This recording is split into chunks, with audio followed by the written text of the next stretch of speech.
요즘 생활하기가 참 좋은 온도가 유지되는 그런 기간입니다. 이때는 또 일교차가 심해가지고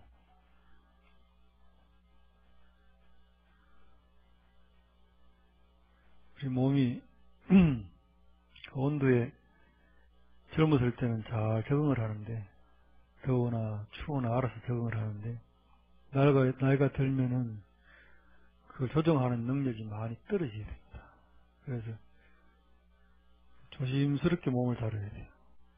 추울 때는 보온을 잘 해줘야 되고, 더울 때는 좀 열을 식힐 수 있는 그런 생활을 해야 되고, 그러면서 몸을 적당하게 유지를 할 줄 알아야 됩니다. 마찬가지로 이제 우리 마음도 좋을 때나 나쁠 때나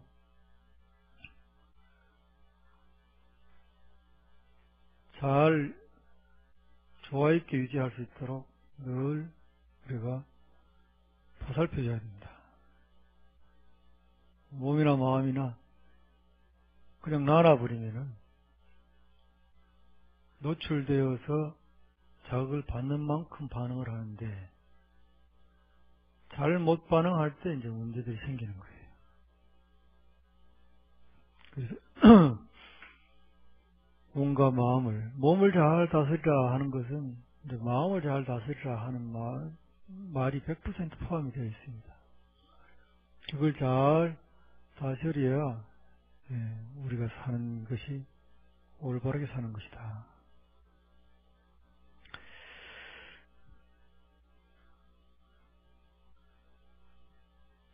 이 세상은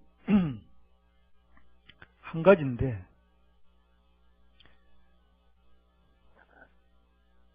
보는 시각에 따라서 수천 수만 가지로 나눠집니다.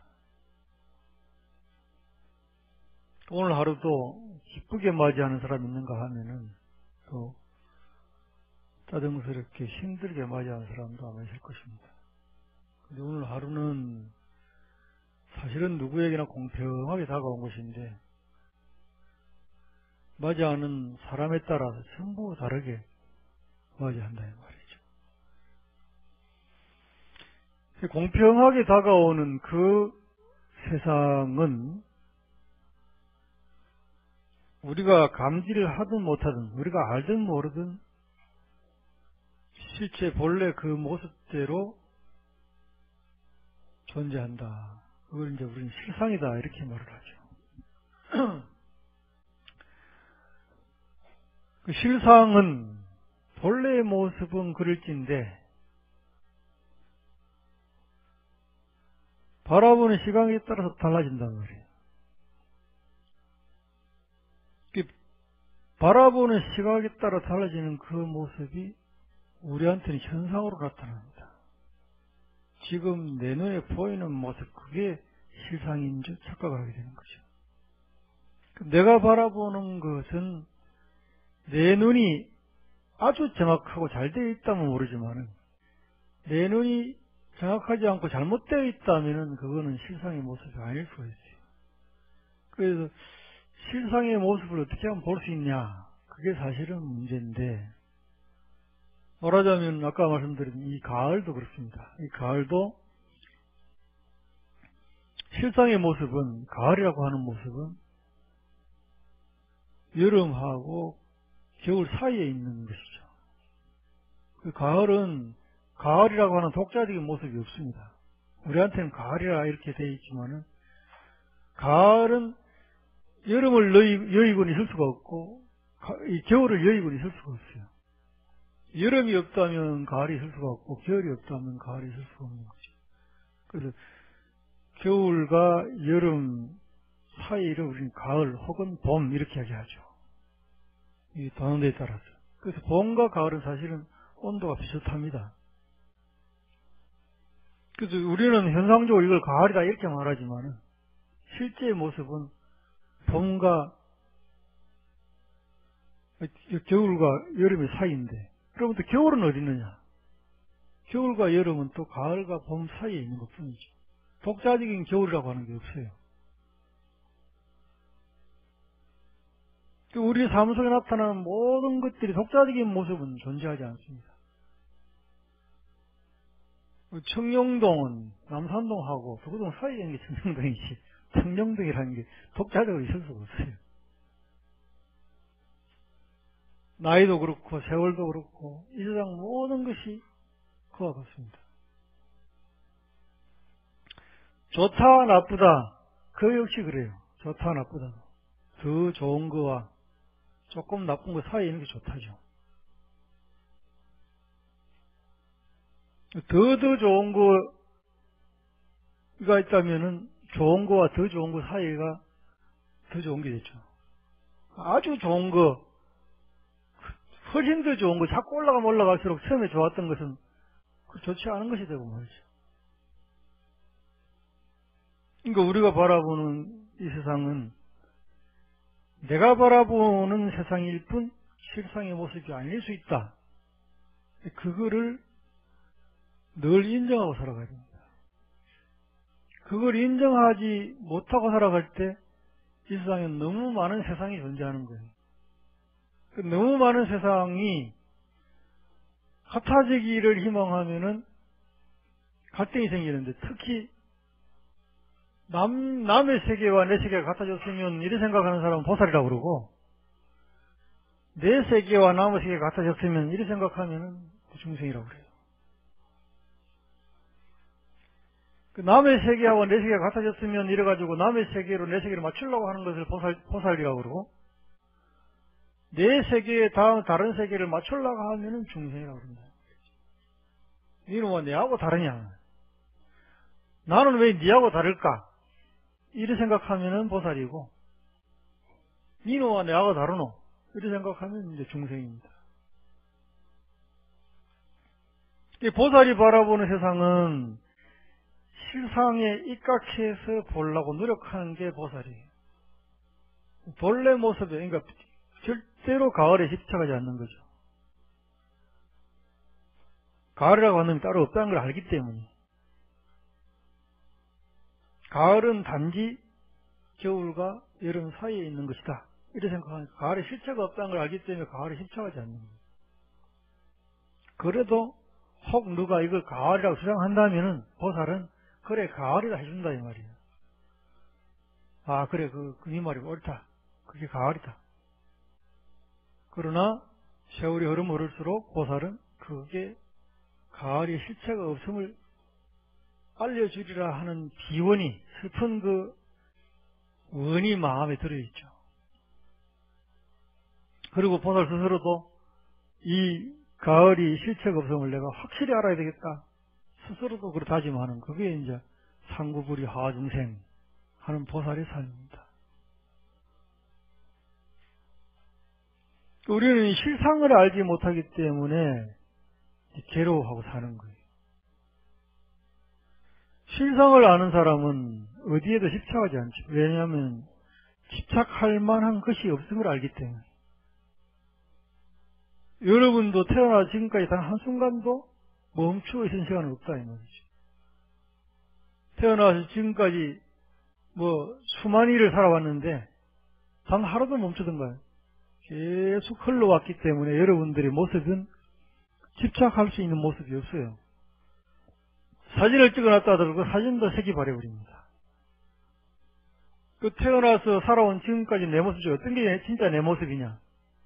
진짜 나의 모습이라고 하는 것은 없죠. 계속 변하니까. 그거를 진짜 나의 모습이 한순간이라도 딱 멈추면은 그걸 나라고 생각하면 좋겠는데, 단 한순간도 멈추지 않기 때문에 내가 나라고 주장하려도 나라고 주장할 만한 게 없다 이 말이에요. 계속해서 흘러간다 이 말이죠. 계속해서 흘러가는 그거를 나의 인생이라고 그러죠. 태어나서 늙고 병들고 죽어가는 그 자체를 내 인생이라고 그러지, 거기에서 늙는 거는 빼쁘고 나쁜 거는 빼쁘고 좋은 것만 너가 나다 이렇게 할 수는 없다 이 말이에요. 그건 내가 아니다 이 말이죠. 그런 나는 존재하지 않는다 이 말이에요. 그런데 이런 사실을 몰라서 이런 사실을 몰라가 집착하는 사람도 있고 알면서도 안 되는 사람이 있다.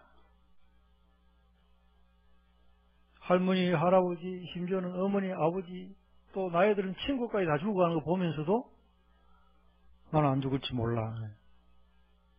나는 영원할지 몰라. 나이 들어가지고 나는 죽겠구나 생각하는 마음이 확실히 생긴 사람들은 어떤 태도를 제일 먼저 취하냐 하면은 정리를 합니다. 나는 이제 곧 죽겠구나 하는 사람은 정리를 해요. 뭐 지금 골치 아픈 것부터 정리를 합니다. 세상 정리를 하고 이것저것 정리를 해요. 그러면 저 사람 죽겠구나 하는 걸 본인이 아는구나 이렇게 생각한다 이 말이에요. 이게 무슨 짓, 참 어리석은 짓이죠. 지금 죽으나 나중에 죽으나 똑같은데 죽겠구나 하는 것을 20년 전에 알았다면 정리를 미리 하고 살았을 거 아니에요. 그때 정리한 건 뭐냐면 남한테 나누어 주는 겁니다. 그때 정리한 것은 나눔의 삶을 살고 베품의 삶을 살고 더불어 사는 삶이고, 마지막에 죽겠구나 싶어가지고 정리하는 거는 지가 진짜 못 가져가니까 할 수 없이 정리하는 거예요. 진짜 이제 못 가져가니까 할 수 없이 마지막 정리하는 거. 그거는 아무나 하는 거다 이 말이에요. 제일 어리석은 사람이 모르지. 죽는 걸 알면서 정리를 안 하는 사람이 있을지 없을지 모르지만 그런 사람은 없으리라 생각되지. 죽는 걸 확실히 안다면 정리는 하겠죠 무조건. 그 할머니 돌아가시고 아버지 돌아가시고 다 돌아가시는 거 보면 나도 죽는 마이구나 그래 생각하면은 이게 아무것도 가져갈 게 없는데 내가 뭐 하려고 이걸 아끼고 사랑하고 남이 달라 하는 걸 못 줬던 거 죽건 남이 달라 하면 주고 죽으로 살아야지. 그 대신 줘야 될 대상은 정해져 있죠. 줘야 될 대상은 정해져 있고 주는 방식도 정해져 있어요. 내가 죽는다는 거 알기 때문에 저거 족불하게 딱 줬다고 그 사람 망하게 하면 안 되는 거죠.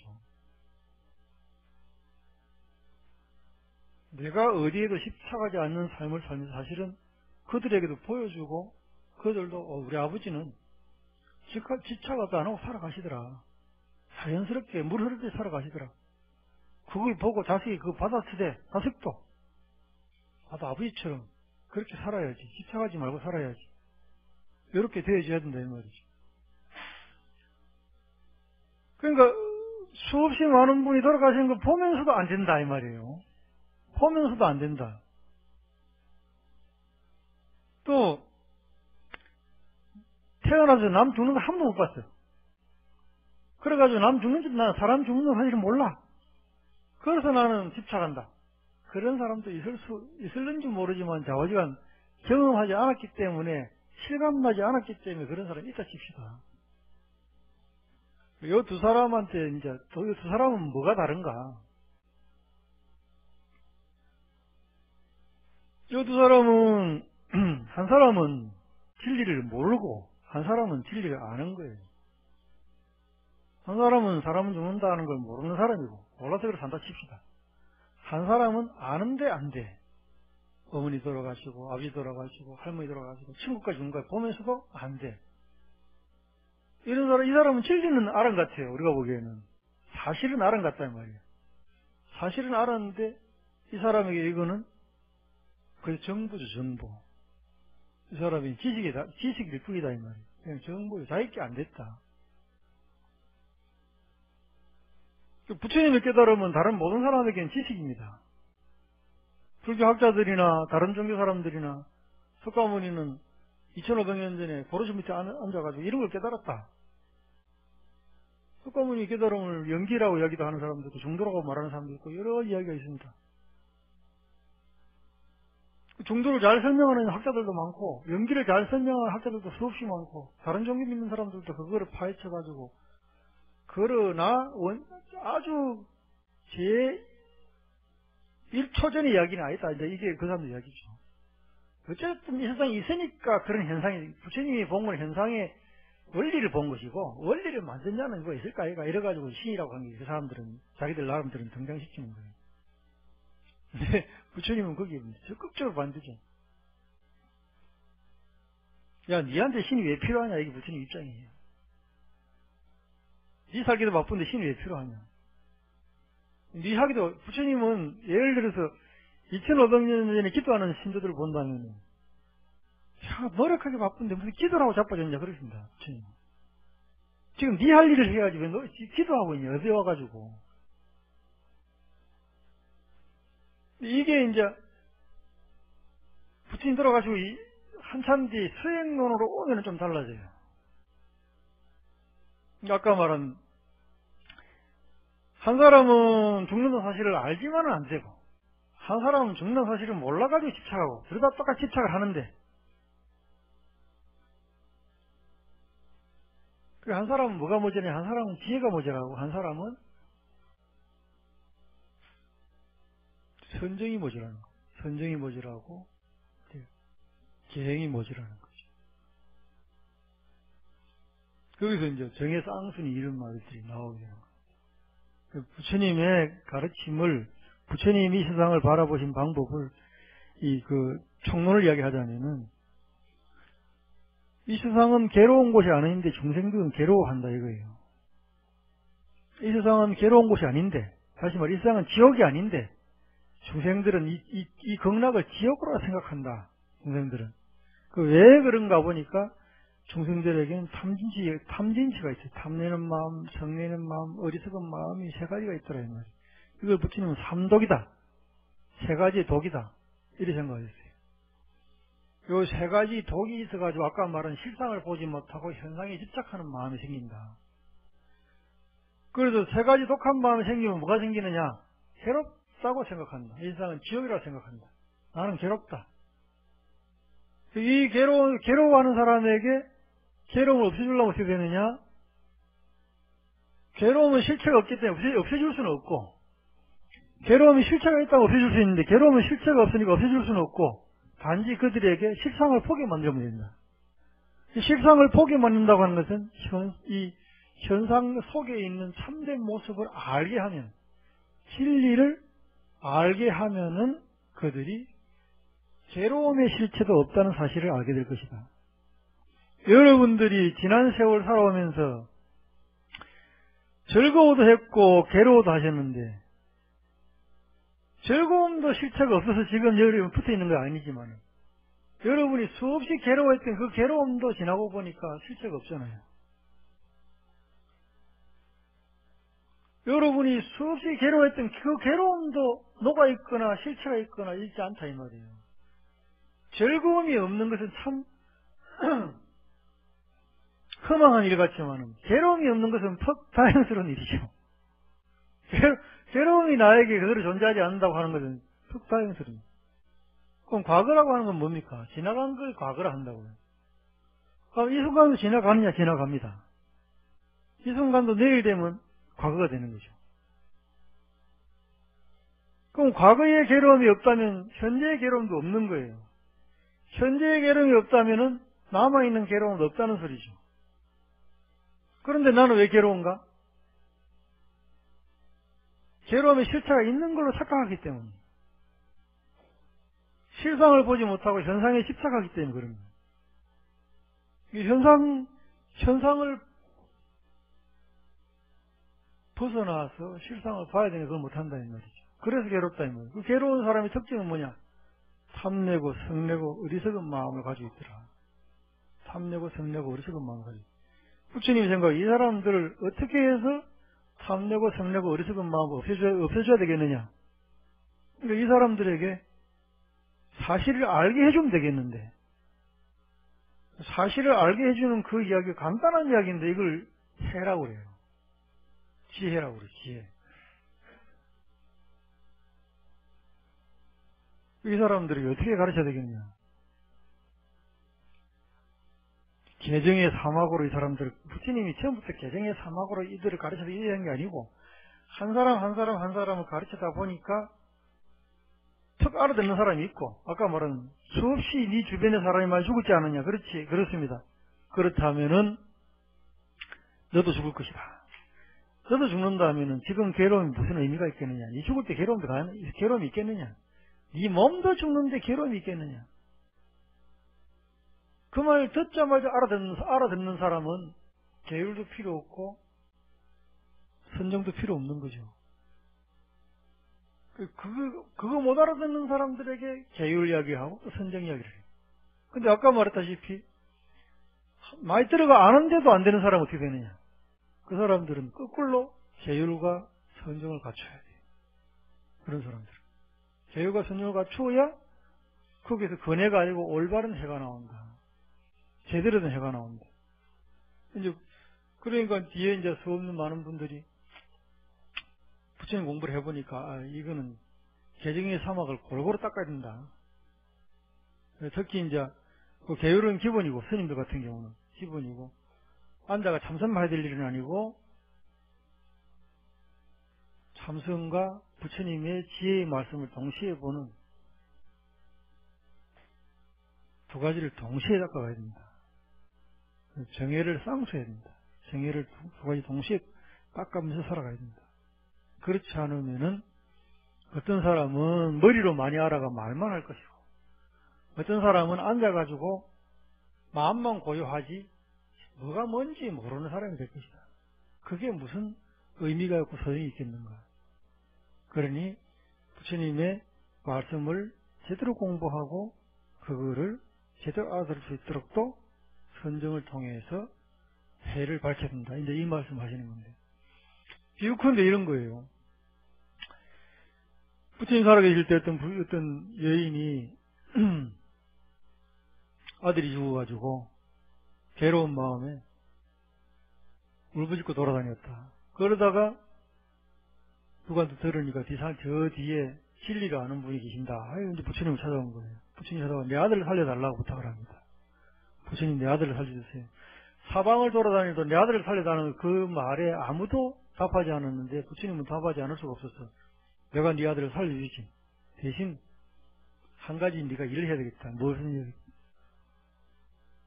사방을 돌아다니면서 요 근래 10년 안에 사람 한 명도 죽지 않은 집에서 쌀을 좀 얻어오너라. 새 집을 얻어오너라. 그 여인이 그렇게만 하면 내 아들을 살릴 수 있습니까? 그렇다고. 그래서 그 여인이 이제 쌀을 구하러 가는데 어느 한 집도 사람 죽지 않은 집은 없죠. 어느 한 집도 사람 죽지 않은 집은 없습니다. 그래서 결국은 구하지 못하고 부처님께 돌아가요. 그랬을 때 이 여인은 자기 목표는 한 가지죠. 아들을 되살리는 거예요. 아들을 되살리는 것인데 부처님께 빈손으로 돌아왔으니 아들을 되살릴 수가 없죠. 그 여인이 부처님께 그런 집이 한 집도 없다. 그렇게 말하는데 왜 한 집도 없을까요? 사람은 죽지 않을 수 없기 때문에. 그러면은 그 여인의 목적이 사라져야 돼요. 아이를 다시 살리고자 싶은 그 마음이 사라져야 되는데 그 마음을 돌아다니면서 아하, 사람은 죽지 않을 수가 없구나. 그 사실을 여인이 깨달으면은 그거는 지지일 수가 있는데 그래도 그 여인 마음속에 아들에 대한 사랑이 남아있다고 한다면은 그건 큰 도움이 안 되는 거죠.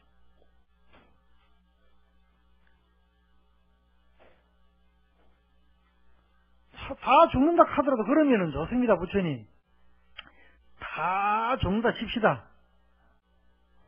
근데 아들은 몇 번 늦게 죽어야지 어릴 때 죽습니까? 이 마음이 또 남아있어가 이제는 거꾸로 살려달라 소리를 다 영원히 살게 해라 소리를 안 할 테니까 그 아이를 다시 살려서 나보다 늦게 죽게 해주십시오. 이 원이 남아있다면은 자기가 10집 아니라 100집을 돌아다니면서 깨달아도 그거는 안 되는 거죠. 이 여인은 처음에는 아이를 살리고자 했지만은 여러 집을 다니면서 보니까 사람은 죽지 않을 수 없구나. 그걸 통해서 아이의 죽음을 자기 나름대로 눈으로 들여다봐서 그 아이가 어떤 원인으로 어떤 인연으로 죽은지 모르지만은 그 아이의 죽음은 피할 수가 없는 거구나. 그걸 확실히 그 여인이 알고 그 다음에 나의 삶은 어떤 삶인가. 나도 더 지극히 저 아이가 나에게 이 진리를 알아라고 하고 갔구나. 우리 어머니가 돌아가셨다면 내가 죽음을 심각하게 생각하지 않았을 텐데 우리 할아버지가 돌아가셨다면 죽음을 심각하게 생각 안 했을 건데 내 아이가 죽음으로 해가지고 죽음이 너무 심각하게 다가들어서 내가 턱 보니까 부처님께서 사람은 누구나 죽는다 하는 걸 가르쳐 주셨는데 이제는 나는 어떻게 살아야 될까? 내가 기필코 죽을 텐데 죽기 전에 이래 살아있다고 하는 게 참 기적과 같은 일이구나. 내가 살아있다고 하는 이 사실이 기적과 같은 일이구나. 그러면 나는 누구보다도 내 삶을 소중하게 생각하고 남은 삶을 부지런히 열심히 행복하게 살아가야 되겠다. 그 마음이 들면 이 사람은 깨달은 사람이지. 인간이 죽지 않는다면 이게 얼마나 더 괴로운 일인가. 이 몸으로 하루 세 끼를 매일매일 먹어야 되고,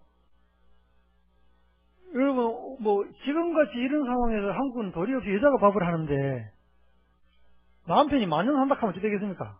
여러분도 만년 산다 하면 밥을 만년 해야 될 거 아니에요. 먹지도 않고 말이지. 지금 힘 그대로 만년 산다 하면 만년 동안 밥 해야 될 거 아니에요. 그러니까 이제 욕심은 이제 하늘 대한 걸 앉아. 만년쯤 살고 한여도면 안 되겠습니까, 보면. 그러면 그 한여는 만년 동안 해야 되는가? 얼마나 괴로워요. 아니, 내 집에서 한 30년만 누가 밑에 시중을 하고 살아도 나중에 갈 때 정말 고맙다. 니네 네 인생을 나한테 바쳤구나. 병에 한 푼씩 죽겠지만은 이 소중한 인생을 니는 나한테 바쳤구나. 우리 자식보다 니한테 좀 더 찢어야 되겠다 하고 툭 찢을 수 있어야 되는 게 인간이 도리인데 만년을 그래 한여 살아도 되겠어요? 말도 안 되는 소리지.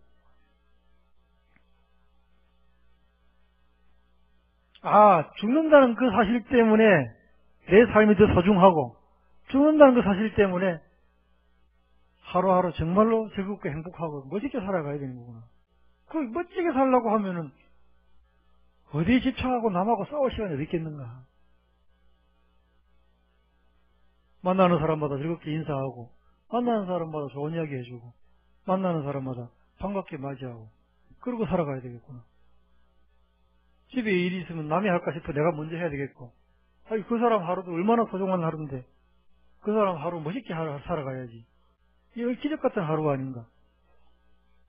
그 여인이 돌아와서 부처님께 인사를 하면서 부처님 말씀대로 돌아다녀 보니까 사람은 죽지 않을 수가 없거든요.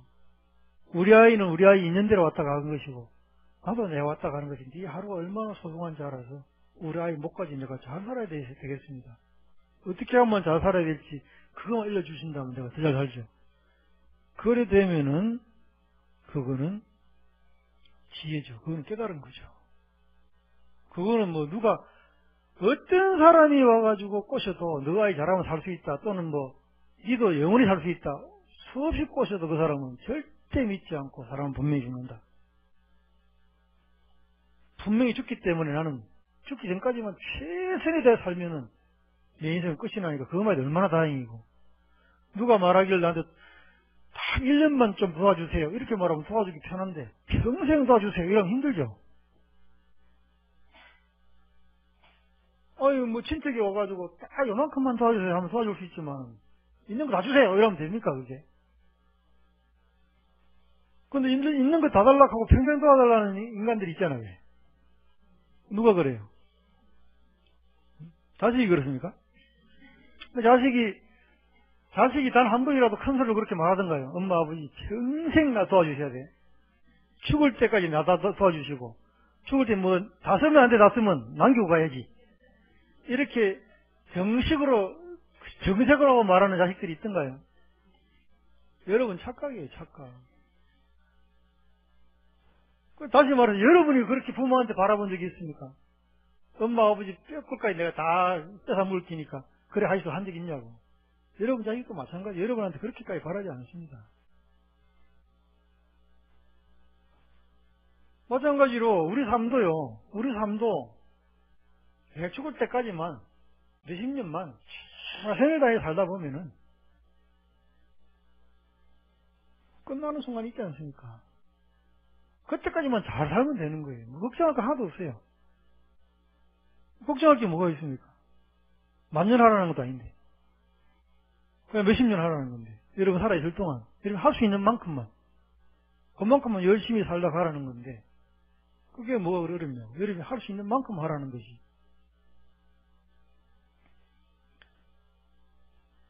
부처님 말씀을 통해서 그걸 배웠다면 우리는 진리를 알고 나에게는 걱정이 사라지는 거예요. 내가 하는 만큼 하면 되겠고. 나에게 오는 고통들은 지나간 고통이 없는 것처럼 지금도 없고 내 후에도 고통은 없을 것이다. 그 사실을 명확히 알면 되는 것이고 최선을 다해서 내가 할 수 있는 만큼은 살다 가면 되는 것이다.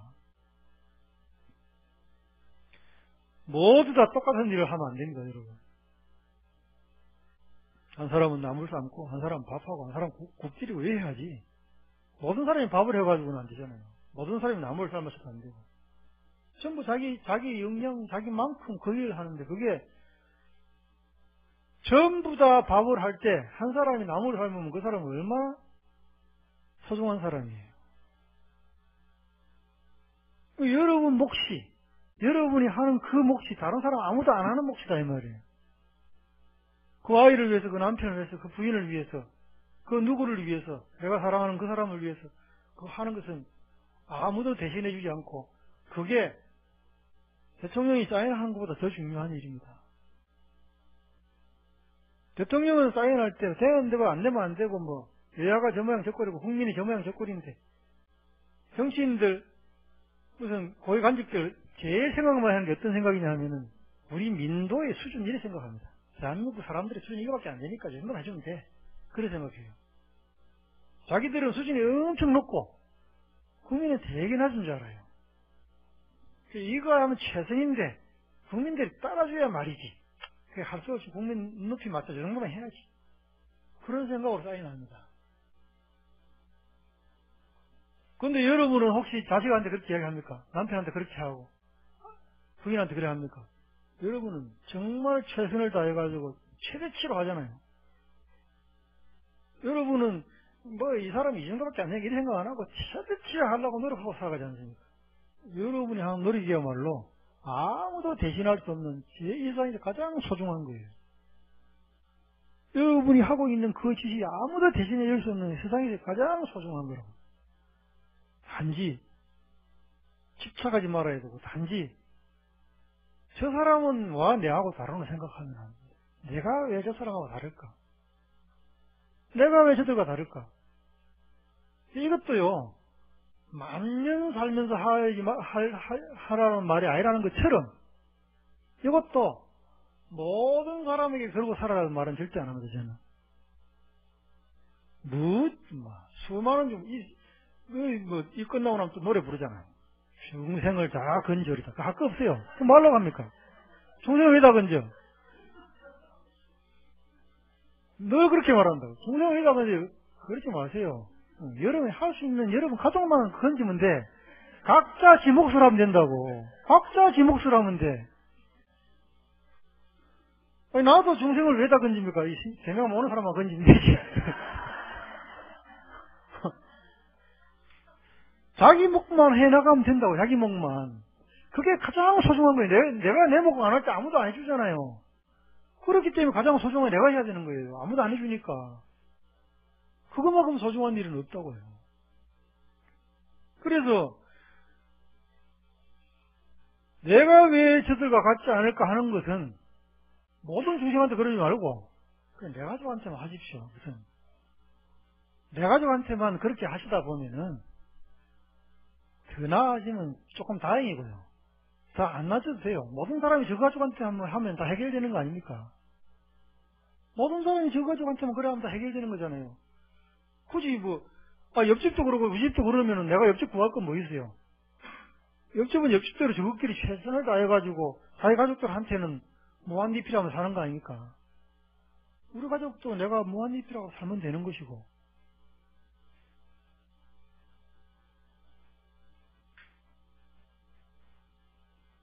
부처님 말씀을 들으면은 내보고 또 손해보고 살아라 하는 것처럼 느껴질 때가 있어요. 나보고 손해보고 살아라 이렇게 느껴질 때가 있는데 그렇게 느껴질지라도 한번 믿어보고 내 가족한테는 그렇게 한번 살아보자.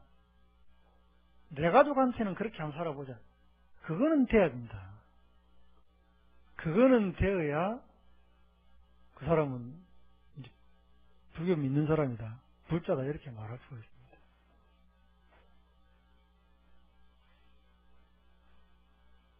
그 여인이 모두가 죽는다는 사실을 알고 그게 진리가 되어서 그걸 깨달으면은 내 삶을 어떻게 살 것인가를 생각하게 될 것이고, 그 여인에게 그렇다 하더라도 내 아들이 다시 살아나서 나보다 늦게 죽으면 좋겠습니다.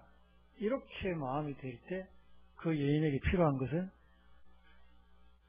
죽는다는 사실을 가르쳐줘봐야 아무 소용없는 게 됩니다. 그 여인은 이제는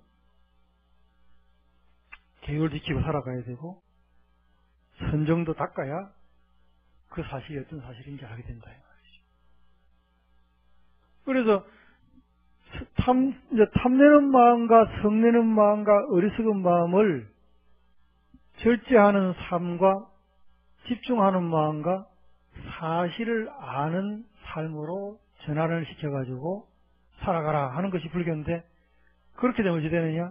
실상에 접근하게 되고, 실상에 접근하게 되면은 이 세상에 멈춰 있는 것이 아무것도 없다는 사실을 알게 되고, 이 세상에 멈춰 있는 것이 아무것도 없을 때 집착하지 않아야 된다는 사실을 알게 되고, 그 집착하는 마음을 놓아버릴 때 내가 사실은 굳이 꼭 해야 될 일도 없을 뿐더러 나는 자유스러운 사람이구나. 나는 편안한 사람이구나. 그걸 알게 된다. 종래에 가서는. 종래에 가서는 이러는 거예요. 부처님이 산속에 혼자 가만히 앉아가 이렇게 말해요. 나는 이 산속에 이렇게 가만히 있어도 아무 걱정이 없다. 부처님은 아무것도 꽃 하나 딱 걸치고 앉아가지고 나는 이 산속에 가만히 있어도 아무 걱정이 없다. 그런데 너희들은 그 튼튼한 집에서 그 많은 돈을 가지고 있으면서도 걱정이 있다. 나보다 훨씬 많은 걸 가지고. 그 이유는 나는 모든 것이 멈춰있지 않다는 걸 보고 사는 사람이고, 너희들은 이 세상 모든 게 멈춰있는 줄 알고 있다. 남편, 아이, 나, 집, 모든 게 멈춰있는 거로 생각하고. 그러니까 멈춰있는 것을 유지를 하려니까 걱정이 된다. 근데 내가 내 눈으로 볼 때는 너희들이 하려고 하는 짓은 한 가지도 성공하는 건 없을 것이다. 모든 사람은 죽을 수밖에 없고 모든 사람은 변할 수밖에 없는데 그거를 붙들고 변하지 않게 하려고 하는 그 마음이야말로 가장 스스로를 괴롭히고 있는 죄다. 부처님 눈으로 볼 때는 그렇게 보이는 거죠.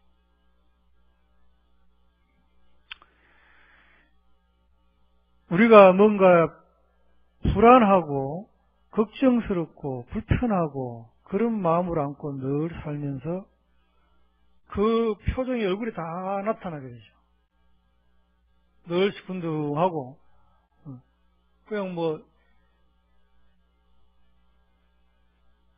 제일 사랑하는 사람들이 말해도 웃지 않는데 그냥 텔레비 속에 누가 웃기면 까까까 웃는다. 텔레비 속에서 누가 웃기면 까까까 그거 쳐다보고 웃는데 그때만 딱 지나고 나면은 늘 뭔가 심각하고 걱정이 꽉 차 있다. 그런데 그걸 깊이 들여다보면은 나는 쓸데없는 걱정을 하고 있다. 내가 쓸데없는 걱정하는 것은 내가 걱정한다고 현실로 다가오지도 않을 뿐더러 내가 걱정한다고 해결될 일도 아닌 것을 걱정하고 있다. 그것만 놔버린다 하더라도 나는 지금 내가 얼마나 가진 게 많고 얼마나 행복하고 얼마나 멋진 삶을 살고 있는가. 뿐만 아니라 남아있는 내 인생의 가장 젊은 오늘, 남아있는 내 인생의 가장 젊은 게 오늘 여러분입니다. 가장 젊은 오늘 내가 얼마나 신나고 멋지게 살 것인가. 그거를 늘 생각하고 사셔야 돼요. 그렇게만 사신다고 한다면은 여러분들은 선정도 필요 없고 계율도 필요 없는 부처님의 지혜를 바로바로 내 거를 만들어서 늘 활용하며 사는 그런 사람이 되는 겁니다. 부처님 말씀을 머리로만 너무 많이 아는 사람은 선정도 많이 닦고 계율도 잘 지켜야 되고, 계율 지키고 선정은 잘 닦는데 부처님 무슨 말씀하는지 모르는 사람은 또 부처님이 지혜를 많이 닦아야 돼요. 여러분 자신은 내가 뭐가 모자라는가 생각을 해보세요. 아는 거는 많은데 실천 못하고 살아가는가? 실천을 하는데 방향성이 없는가? 그걸 곰곰이 생각해봐요. 곰곰이 생각해보는데 이렇게 하면 내가 뭐 철학적인 사람도 아니고 내가 그 생각을 왜 해야 됩니까? 그런 생각하는데 스님 말 이야기를 하면 부처님 말씀도 자꾸 활용한 거지. 스님 말도 딱 활용하면은 나는 실천을 하는데 효과가 없다. 그건 뭘 실천하는데 남편을 사랑하는데 효과가 없고 아이를 사랑하는데 효과가 없다. 그러면은 지혜를 가져야 돼요. 남편을 원하는 쪽으로 사랑해줘야 되고 아이들을 원하는 쪽으로 사랑해줘야 되고 거꾸로 하고 있는 거예요. 그런데 내가 마음은 늘 잘해주고 싶은데 잘하지 못한다. 그걸 아는 사람들. 그런 사람들은 한 가지 한 가지 실천해야 됩니다. 아침에도 자식들에게 남편에게 사랑한다는 말을 먼저 해야 되고 또 그들을 위해서 맛있는 밥도 더 맛있게 더 해야 되고 또 집안 청소도 더 깨끗하게 해야 되고 사랑하는 마음으로 내가 실천을 해야 돼요. 그래서 지혜가 없는 사람은 선정을 닦고 선정이 없는 사람은 선정만 있는 사람은 지혜를 닦아라 이렇게 말하는 거를 철학적으로 봐더라고요. 그건 스님들이 할 노릇이지. 이렇게 생각하면 이제 불교는 여러분 아무 의미가 없고 소용없는 거예요. 이런 걸 들으면 금방 알아차려야 돼. 내가 지혜가 없다는 소리는 사랑하지 않는다는 말이고, 내가 선정과 이 계획이 없다는 말은 내가 실행하지 않는다는 소리구나. 이걸 다 알아들어가지고, 나는 사랑하는 마음이 진짜 많은데 안 될까 하는 사람은 여러분 실천을 하셔야 되고, 나는 실천은 잘하는데 왜 남편하고 아이는 몰라줄까 그러면은 지혜가 없는 거예요. 그런 사람들은 남편이 원하는 게 뭔지, 자식이 원하는 게 뭔지, 부인이 원하는 게 뭔지, 그걸 알고 지금처럼 행동하고 사시면 훨씬 더 행복한 삶을 살 수가 있다. 성근정과 지혜를 상수하는, 동시에 닦는 그런 현명한 불자들이 되시기를 바랍니다. 성불하십시오.